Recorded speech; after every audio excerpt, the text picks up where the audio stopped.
Dr. Karen Lincoln is an associate professor at the School of Social Work at USC. She's done extensive research in the field of mental health. Hi, Dr. Lincoln. Hi. This is a very complex topic that we're talking about, and not one that's easily spoken about in our communities. So what's the first step? Why is it so hard to talk about, and how do we get help for a loved one? Well, it's very difficult because there's a lot of stigma associated with having a mental illness. That's one part of it. The other part is that we don't have a lot of education. We really do need more education in our community about what mental illness is, what the symptoms are, so that we can seek the appropriate treatment and be diagnosed. I mean, that's really important. I have a family member who was sort of exhibiting some symptoms or signs of having a mental illness. But it was very difficult to sort of approach them or confront them, Right. if you will, because that's kind of how they saw it. Yeah, that's difficult. You don't necessarily want to confront, but you do want to have a conversation with them. So if you're close to that person, Yeah. you might just want to check in on them. You know, Right, how are okay, you but what if feeling? there's the checking in? Absolutely. And there's been lots and lots of checking in, years and years of checking in fact. But there's always that pushback from the other side. Lots of denial, like, oh, ain't nothing wrong with me, don't worry about it, I don't need no medication. That whole thing. How do you deal with it? Do you keep pushing or do you back away? You can keep pushing. One alternative to pushing might be to gently suggest that they see someone. Okay, You can also go with them, okay, or you can see someone. okay. You can talk to a licensed therapist, a professional, and ask them. Tell them what the situation is. Let them give you some ideas about how you might approach that person based on your relationship with them and also based on the symptoms that they're exhibiting. What's the most common mental illness? Is it depression? It is depression. And what's the most common, I guess, group? I feel like women are just so burdened and saddled with so much stuff. Is that the case? Women have the highest prevalence of depression. And how does that manifest itself in us? In terms of symptoms? Yeah, and symptoms. It depends because it differs by race, right? So with African American women and Latinos as well, oftentimes the symptoms will manifest as physical symptoms. So you might feel a headache or a stomach ache or backache. You might have different sleep patterns. You might eat more, eat less, gain weight or not. Whereas in other groups, it's more psychic. I feel blue.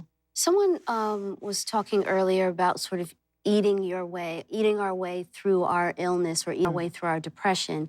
Is that one of the signs, a typical sign for an African-American woman being overweight or obese, that she could be battling depression?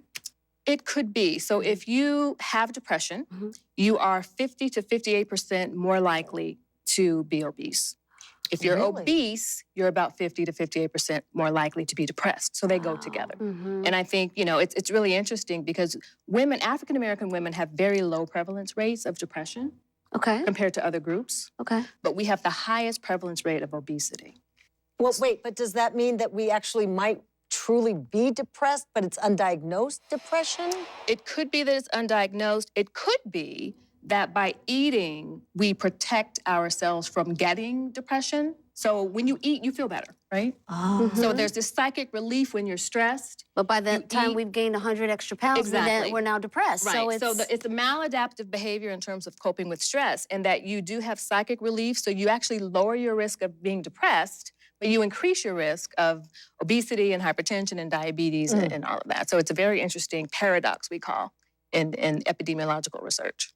Is there such a thing as being predisposed to mental illness? Yes. Okay. It's hereditary? If it runs in your family, you can be predisposed. And then there are some factors that increase your risk. Okay. And living in stressful environments, certainly stress just generally increases your risk for depression. But you can certainly be predisposed to depression if it runs in your family and there's sort of someone in your immediate family, like a parent and then a grandparent. So if you do have mental illness or depression in your family, it's certainly, and you feel like you're exhibiting symptoms, then you certainly want to get some help for that.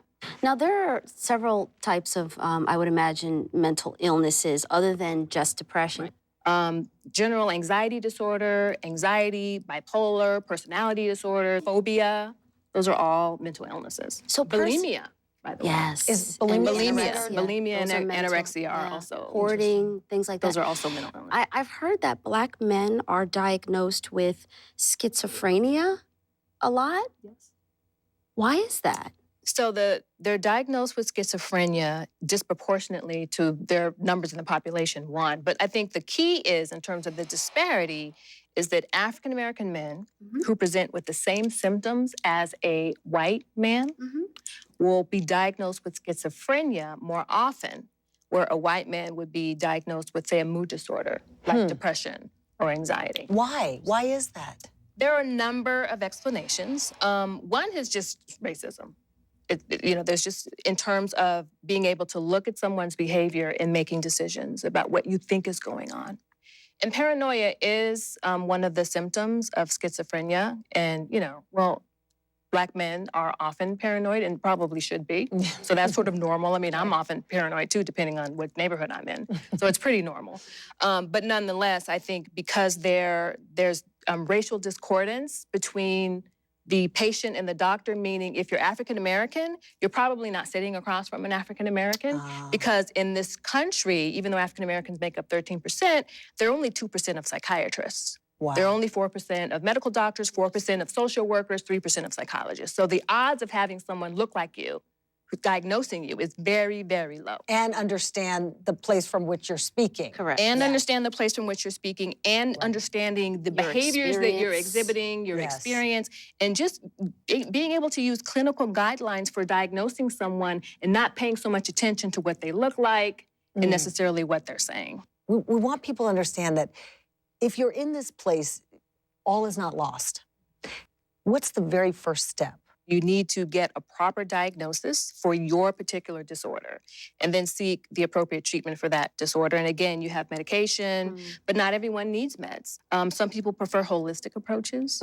So really with mental illnesses, you want to deal with stress.